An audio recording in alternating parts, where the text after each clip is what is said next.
Good morning সবাইকে। দেখো আমার স্নেক প্ল্যান্টটা থেকে নতুন প্ল্যান্ট বার হয়েছে। আর প্রথম কোনটা এনেছিলাম জানো? এইটা এনেছিলাম প্রথম। এটাতে ফুল হয়ে এটা এখন একদম শুকিয়ে গেছে। তো এটা থেকে নতুন গাছ হয়েছে। এই যে এগুলো নতুন হয়েছে। আমি দুজনকে দিয়েওছি, দুজন নিয়েছে আমার থেকে। আজ ভীষণ রোদ, তো রোদে একদম গাছপালা সব নেতিয়ে যাচ্ছে। তো কাল তো ছিল গিয়ে বুদ্ধ পূর্ণিমা। তো পূর্ণিমার দিনে আমাদের ঘরেও ঠাকুরকে ভোগ দেওয়া হয়, নিরামিষ খাওয়া হয়। তো তাই করেছি। তো নিরামিষ খেয়েছি কালকে। আর আজ তাই একটু মাংস নিয়ে এসেছি। তো সব সময় তো মুখে রুচি আসে না, তাই। আর রাধিও বলছিল কি মাটন খাবে, তো ওকে অল্প অল্প মাটন এখন দিই, কারণ ওর তো 5 বছর হয়ে গেছে। তো অল্প অল্প দেওয়া যায়, মানে মেটেটা বিশেষ করে, আর নরম যে মাংসটা থাকে ওটা দিই ওকে। তো আজ তোমাদের সাথে একটা মাটন রেসিপি শেয়ার করব। তো কাল নিরামিষ খেয়েছি, তো আজ মাংস করছি। তো চলো দেখতে থাকো। রেসিপিটা ভালো লাগলে অবশ্যই শেয়ার করে দিও। মাটন রেসিপির জন্য এখানে নিয়ে নিয়েছি টক দই। তো টক দই নিয়ে নিয়েছি। তারপর এখানে নিয়েছি টমেটো পিউরি, একটা ছোটো টমেটো পিউরি। এখানে 2 চামচের মতো টক দই আছে। আর এখানে নিয়ে নিয়েছি একটা লেবুর হাফ জুস করে নিয়েছি। তো এইগুলো দিয়ে আমি মাংসটা ম্যারিনেট করে রাখবো। তো এই দেখো মাটন নিয়েছি, এখানে 500 গ্রামের মতো এখানে মাটন আছে। তো বলেছি আদির জন্য বেশি করে নরম মাংস আর মেটে এনেছি। তো দেখো এখন আমি এগুলো দিয়ে প্রথমে আমি দিয়ে দেবো কি হলো লেবুর রসটা। এটা দিয়ে ম্যারিনেট করে রাখলে না আলাদা একটা টেস্ট আসে। তো দেখো আমি লেবুর রসটা দিয়ে দিলাম। তারপরে এখানে দিয়ে দিচ্ছি টক দইটা। টক দই দিয়ে দিলাম।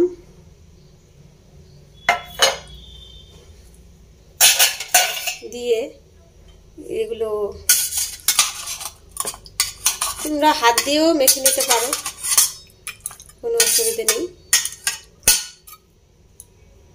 তো টমেটো পিউরিটা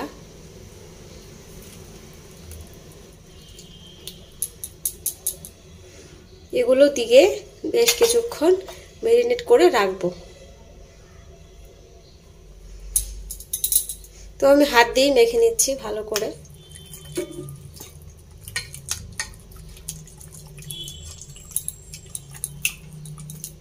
এরকম করে আমি আমার মার থেকে শিখেছি। মাও এরকমভাবে ম্যারিনেট করে রাখতো। তো এরকম করে রাখলে কিছুক্ষণ খুব ভালো টেস্ট আসে। আর এখন মা বলতো কি মশলা দিয়ে ম্যারিনেট মানে করতে নেই, কারণ মশলাটা একটু ফ্রাই না হলে পর ভালো লাগে না। তো তাই। তো দেখো এখন আমি একটু ঢাকা দিয়ে রাখবো কিছুক্ষণ।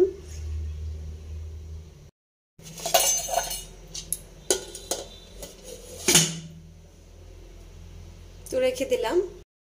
রান্নাঘরে যা একটা গরম লাগে না, তাও জানালাটা খুলে দিলে একটু বাতাস আসে।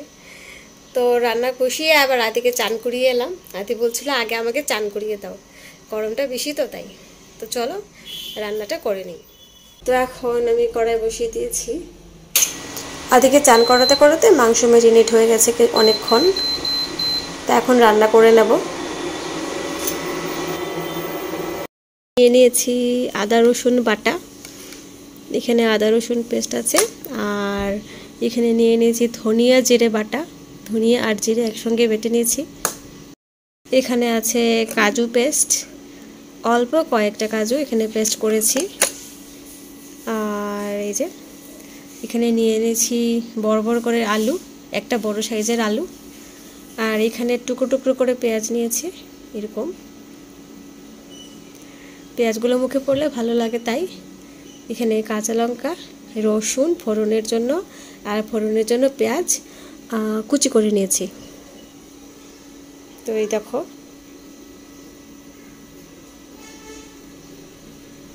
আমি মাস্টার্ড অয়েলে করব।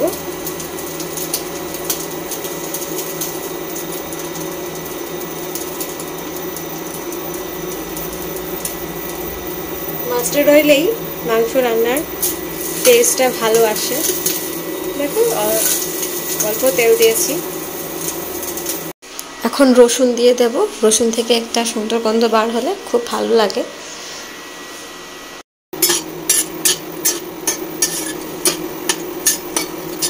রসুন থেকে একটা স্মেল বার হলে তারপর অন্য জিনিসগুলি দেব।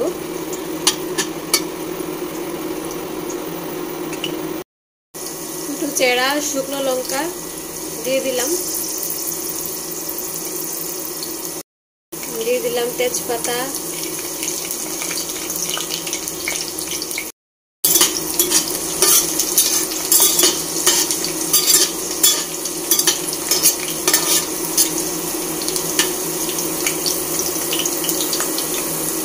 এখানে ফোড়নের জন্য কেটে রেখেছিলাম পেঁয়াজ, ওগুলো দিয়ে দেব।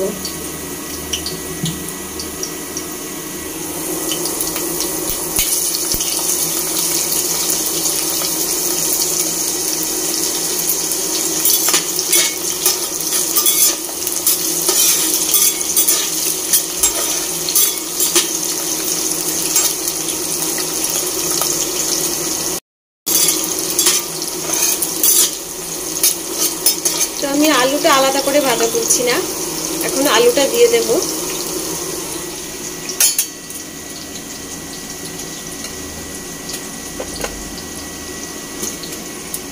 তো সবগুলি আলু এখন একবার ভেজে তারপর একসাথে দিয়ে দেব মাংসগুলো।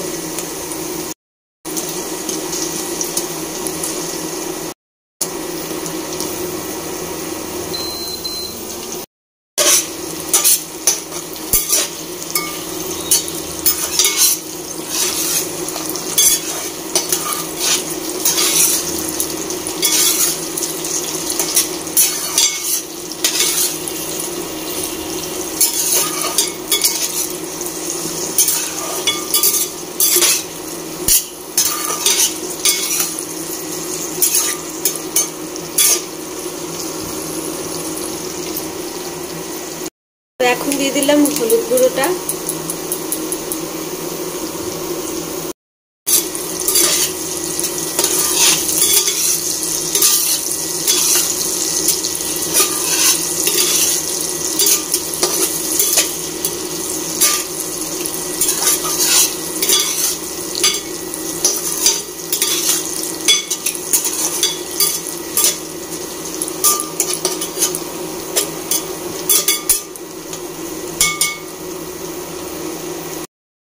আলুটা একটু ফ্রাই হয়েছে। তো এখন আমি মাংসটা এখানে ঢেলে দিচ্ছি। পুরোটা মাংস এখানে ঢেলে দেব।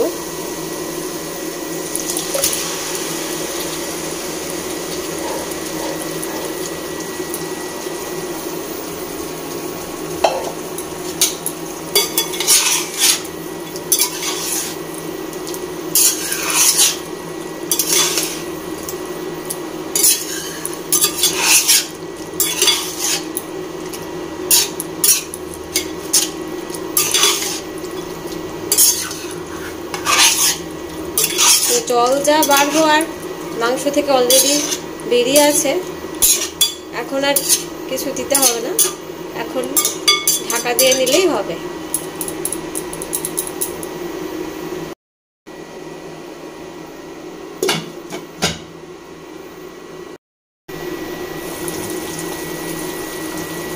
দেখো কতটা জল বেরিয়েছে। তো এই দিয়েই মাংসটা সেদ্ধ হয়ে যাবে আর কি, অনেক জল বেরিয়েছে। তো আধ ঘন্টা পর এসেছি, এখন আমি একটু নেড়ে দিচ্ছি যাতে লেগে না যায়।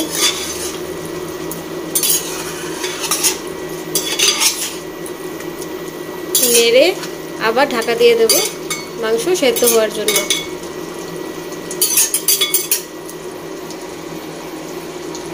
এইভাবেই মাংসটা পুরোপুরি সেদ্ধ হয়ে যাবে।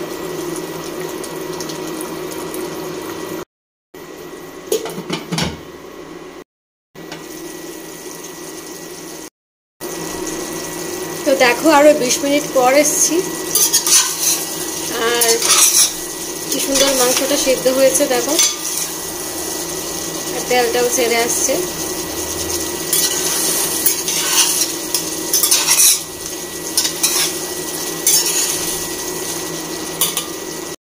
আদা রসুন বাটা,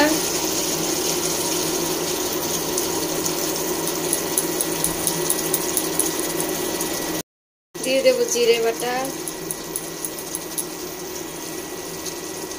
দিয়ে দেবো পেঁয়াজগুলো,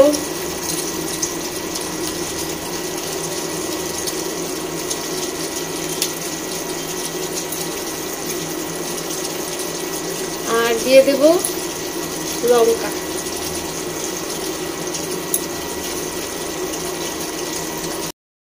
তোমরা এ পর্যায়ে লঙ্কা বাটা দেবে। আমি দিলাম না, কারণ আমার ছেলে খেতে পারবে না, লঙ্কা বাটা দিব।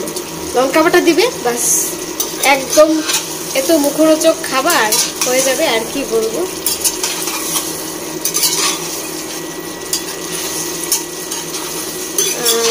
কাঁচা পাকা লঙ্কা বাটা দিতে পারো, অথবা তোমরা শুকনো লঙ্কাও বাটা দিতে পারো। তো আমি সব কিছু দিয়ে, মশলাটা দিয়ে মাংসটা আর একটু কষে নিচ্ছি।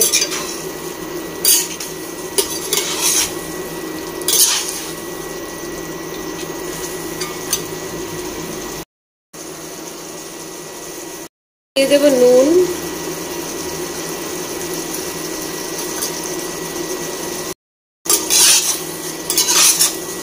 এখন ঘন ঘন নাড়তে হবে যাতে পুড়ে না যায়।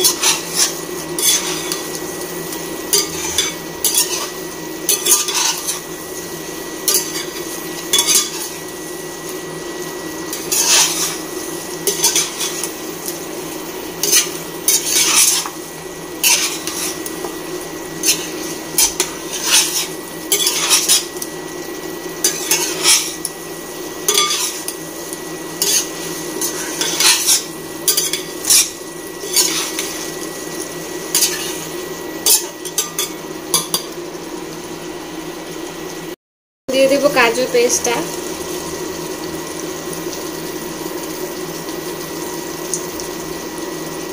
আর বাটিগুলো ধুয়ে আমি জল দিয়ে দেবো।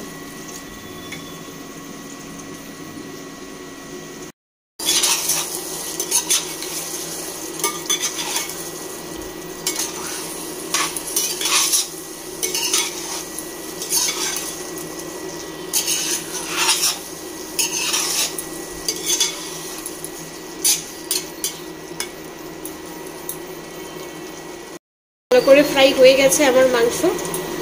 তো এখন বাটিগুলোতে জল নিয়েছি, ওগুলো দিয়ে দেবো একে একে।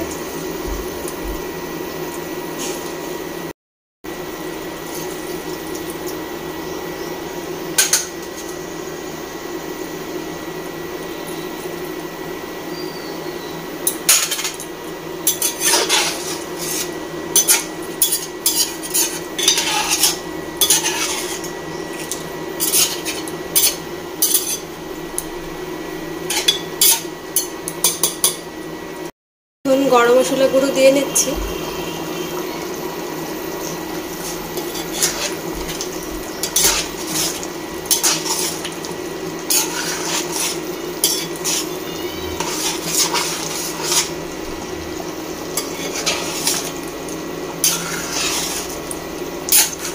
বেশ কিছুক্ষণ কষিয়ে নিয়ে তারপর নামিয়ে নিতে হবে, যেহেতু মাটন কষা। তাই নিয়ে তোমাদের দেখাচ্ছি, খুব তৈরি হয়ে গেল সুস্বাদু মাটন কষা। এভাবে করে বাচ্চা থেকে বয়স্ক সবাই খেতে পারবে। তো ভালো লাগলে অবশ্যই একটা লাইক করে দিও, আর কমেন্ট করে জানিও কিন্তু কেমন হয়েছে।